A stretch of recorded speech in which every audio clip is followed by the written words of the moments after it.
अस्सलाम वालेकुम। आज ये पार्ट 2 है वीडियो का, जिसके अंदर मैं डिस्कस कर रहा था कि आपका फ़ोन अगर मेरे पास रिपेयरिंग के लिए आया है या किसी और रिपेयरर के पास गया तो उसमें डिलेस क्यों आ रहे हैं।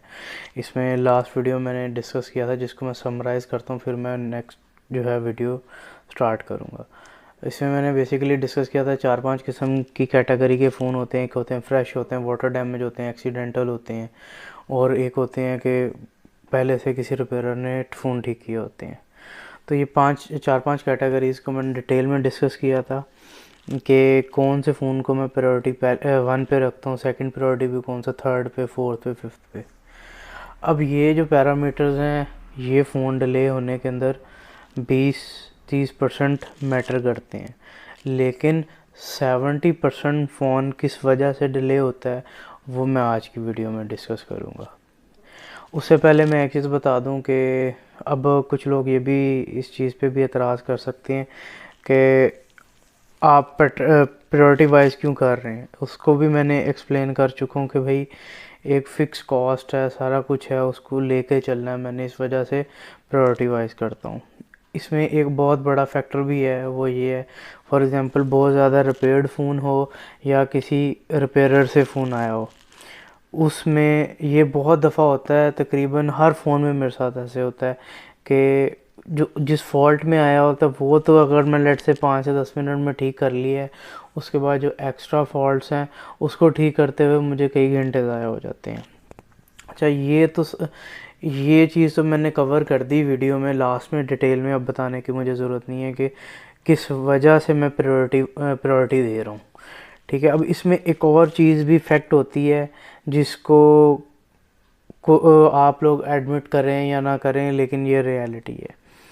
वो ये है कि लेट से आप एक टास्क डन करते हैं, उसके बाद मेडिकल साइंस ये कहती है कि आपका जो माइंड है वो एक केमिकल रिलीज़ करता है जिसकी वजह से आपको अप्रिसिएशन होती है, या आपके अंदर डोपामीन शायद आई गेस उसे कहते हैं, आपका कॉन्फिडेंस लेवल और बढ़ता है। ठीक है, अब फॉर एग्ज़ाम्पल मैं एक ऐसे फ़ोन को सुबह के टाइम आया हूँ, मैं लैब में लेट से लेके बैठ गया हूँ, जिसने ठीक ही नहीं होना। मैं 5 घंटे खपूँगा, उसके बाद तबीयत मेरी आवाज़ार होगी, चिड़चिड़ापन आ जाएगा, और उसकी वजह से बाकी फ़ोन्स भी डिले हो जाएंगे। मैं ऐसे फ़ोन को करूँगा या मैं फिर ऐसे फ़ोन को रिपेयर करूँगा जिसको लेट से मैं इजी टास्क पहले उठाऊँगा, या जिसका मुझे एश्योरिटी है कि ये ठीक हो जाएगा, उसको मैं ठीक करूँगा। एक मेंटली सेटिस्फेक्शन होती है, फिर आपका कॉन्फिडेंस और बिल्ड होता है, आप नेक्स्ट करते हो। इस फिर कॉम्प्लेक्स काम करने का भी आपका दिल कर जाता है। ये जो बहुत ज़्यादा छेड़ा हुआ है किसी ने, वो फ़ोन को भी ठीक करने का दिल कर जाता है। अगर आप पहले ऐसा फ़ोन उठा लें जो कि बहुत ज़्यादा गंदा रिपेयर हुआ है, फिर आपका जो फ्रेश फ़ोन है वो भी करने को नहीं दिल करेगा और फ़ोन पड़ा रहेगा। तो ये तो मैंने एक्सप्लेनेशन दे दी पिछले वाले की, एक एडिशनल एक्सप्लेनेशन दे दी है। अच्छा, ये तो एक्सप्लेनेशन मैं दे चुका हूँ। अब इसमें एक और बहुत बड़ा फैक्ट होता है कि फॉर एग्ज़ाम्पल मैंने एक फ़ोन खोला है जिसके अंदर कोई एक यूजुअल से हट के फॉल्ट आ गया। ठीक है, अब ऑब्वियसली वो मेरे एंड पे मेरी लायबिलिटी है कि मैंने उसको जिस तरह मर्ज़ी ठीक करके कस्टमर को देना है। ठीक है, और कस्टमर नहीं वेट करता, वो इस चीज़ को नहीं समझता कि अगले बंदे के ऊपर वर्कलोड कितना है, उसके ऊपर मेंटल स्ट्रेस कितना है, उसे हर हाल में उसकी चीज़ चाहिए।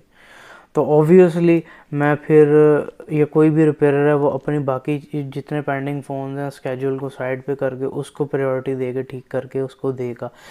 अगर कोई एक यूजुअल से हट के फॉल्ट आ गया, ठीक है, तो उसकी वजह से भी सम टाइम डिले आ जाता है। अब मैं एक एग्जांपल देता हूँ, आपको बहुत इजीली इस चीज़ की समझ आ जाएगी। अब कोई भी फ़ोन है ना, 6 से लेके 13 प्रो मैक्स, हर आईजी हर सेक्शन पे काम करने के लिए कैलकुलेटेड हीट है, calculated timings and nozzle size, temperature measurements, हर चीज़ एक कैलकुलेटेड है जो कि एक्सपीरियंस के साथ हर रिपेयरर डेवलप कर लेता है या उसको एक आइडिया होता है। ठीक है, अब वही कैलकुलेटेड अमाउंट हीट की या एयर की या नोज़ल साइज़ वो यूज़ करता है हर दफ़ा, और 100% सक्सेस रेशो मिलता है। लेकिन अब मैं आपको एक वाक़या सुनाता हूँ, एक पिछले पिछले माह की बात है, जिससे आपको आइडिया हो जाएगा कि फ़ोन क्यों अचानक से डिले हो जाते हैं। लेट से मैंने आपसे कमिटमेंट की है भाई कल ले लेना, लेकिन 2 दिन हो गए, 3 दिन से क्यों डिले आ रहा है, ठीक है। अब होता ये है कि एक फ़ोन आया मेरे पास एक्स, उसके अंदर ना एक कॉलिंग पे एक अजीब सी नॉइज़ आ रही थी। कस्टमर कहता है यार ये ठीक कर दो। मैंने ऑब्वियसली एक स्टैंडर्ड प्रोसीजर होता है मेरा, जो कि मैं नॉर्मली यूज़ करता हूँ रिपेयरिंग के अंदर अगर ऐसा फॉल्ट आए। जब मैंने बोर्ड खोला है तो बोर्ड बिल्कुल पिन पैक था, सील्ड वगैरह लगी हुई थी, ठीक है। अब एक पिन पैक फ़ोन की कैलकुलेशंस और होती हैं हीट की, एक रिपेयर शुदा फ़ोन की कैलकुलेशंस और होती हैं, ठीक है। या एक रिपेयर्ड फ़ोन की हीट बर्दाश्त करने की कैपेबिलिटी कम होती है as compared to a pin pack phone. अब मैंने उससे कस्टमर से डन किया, ठीक है मैंने आपको कल फ़ोन दे दूँगा। मैंने उसके ऊपर वर्किंग स्टार्ट की। जैसे ही मैंने फ़ोन खोला तो फ़ोन को ठीक करके बंद किया, पैक कर दिया, जो भी रिपेयरिंग वाला मसला था मैंने कस्टमर को कहा ठीक है ये आप कलेक्ट कर लें। लेकिन ठीक घंटे बाद फ़ोन जो है वो DFU मोड में चला गया। DFU मोड ऐसे ही है कि फ़ोन कोमा में चला गया। अब मैं ये बात सोच में पड़ गया कि भाई फ़ोन फ्रेश है, मैंने ऐसा एक्सटेंसिव काम भी नहीं किया, ये फ़ोन DFU में क्यों है। मैंने दोबारा फ़ोन को खोला, उसको विजुअल इंस्पेक्शन की है उसकी, तब मुझे पता चला कि वो जो फ़ोन था बेसिकली वो रिफ़र्ब हुआ था, और रिफ़र्ब चाइना से हुआ। तो वो रिफ़र्ब इतना आउट क्लास हुआ था कि पता नहीं लग रहा था कि ये किसी ने रिफ़र्ब किया। अब रिफ़र्ब से क्या हुआ कि रिफ़र्ब से पहले से ही बोर्ड में लूजिंग थी। जैसे ही एक स्पेसिफिक टेम्परेचर पे सैंडविच बोर्ड अलहदा होता है, अलहदा किया है, और फ़ोन का CPU लूज़ हो गया। अब आया एक फ़ॉल्ट में था, उसमें एक्स्ट्रा फ़ॉल्ट आ चुका है। अब मैंने जब कस्टमर को बताया यार ऐसा ऐसा मसला है, कस्टमर भाई साहब मुझे कहते हैं मेरी तो भाई सुबह की फ़्लाइट है, मैंने तो जाना है, मुझे तो फ़ोन चाहिए, मेरा तो डाटा है, ठीक है। मैं ये नहीं कहता कि उनका जेन्युइन केस था या नहीं था, वो माइट भी पॉसिबल उनका जेन्युइन केस होगा, लेकिन 90% ऑफ द टाइम जो कस्टमर है वो फजूल में प्रेशराइज़ करने की कोशिश करता है, ठीक है। बेशक उसकी मजबूरी नहीं भी है बहरहाल, लेकिन अब क्योंकि एक उस बंदे की चलती हुई चीज़ जो है उसमें एक एक्स्ट्रा फॉल्ट आ गया, ऑल्दो मेरे एंड पे कोई उसमें मेरी गलती नहीं है या मेरा एरर नहीं है, वो फ़ोन ही इतना आउट क्लास किस्म का रिफर्ब हुआ था और बहुत ज़्यादा रिपेयर हुआ था, लेकिन उसके ऊपर बाहर से सील लगी हुई थी, ऐसा लगता था बोर्ड बिल्कुल पिन पैक है। अब वो कस्टमर को तो फ़ोन चाहिए एक दिन के अंदर, जैसे मर्ज़ी चाहिए उसे, ठीक है। मैं जो मर्ज़ी करूँ, अलादीन का चिराग रगड़ूँ, ये जो मर्ज़ी करूँ, उसको चीज़ चाहिए ठीक। उसको नहीं कंसर्न कि भाई मैं कितना पूरे दिन से हेक्टिक काम कर चुका हूँ, अब मेरे में कैपेसिटी है या नहीं है काम करने की, या मुझे थोड़ा सा टाइम लगेगा उसको ठीक करने के लिए। नहीं, उसको टाइम पे चीज़ चाहिए। और मेरा कंसर्न है, मेरा सर दर्द है कि मैं क्या उसके साथ करता हूँ, मैं रात जागता हूँ या क्या करता हूँ। ये एक बहुत ड्रॉबैक है इस फील्ड का। तो बहरहाल फिर नेक्स्ट डे मैं बहुत अर्ली मॉर्निंग उठा और उसको मैंने बोर्ड स्वैप किया और उसको वाइंड अप करके फ़ोन उस बंदे को दे दिया। अब इसमें समझाने का मकसद ये है कि समटाइम्स ऐसा एरर भी आ जाता है जिसमें आपकी गलती भी नहीं होती, या किसी भी वजह से फ़ोन में एक एक्स्ट्रा इशू भी आ सकता है। जब एक्स्ट्रा इशू आ जाता है तो उसको रिजॉल्व करने में डबल ट्रिपल टाइम लग जाता है। अब लेट से उस स्वैप में मुझे टाइम ज़्यादा लग गया, क्योंकि अब मैंने स्वैप भी करना है, अपनी कॉस्टिंग भी बचानी है। पहले कॉस्ट बचाने के लिए मैंने उसी बोर्ड पे स्वैप किया, लेकिन फ़ोन ठीक तो हो गया, एप्पल लोगों से रीबूट करना शुरू हो गया। फिर मैंने एक नया बोर्ड लिया, उसको उसकी प्रिपरेशन की, उसके बाद उस पर स्वैप किया, तो डबल ट्रिपल टाइम मेरा ज़ाया हुआ।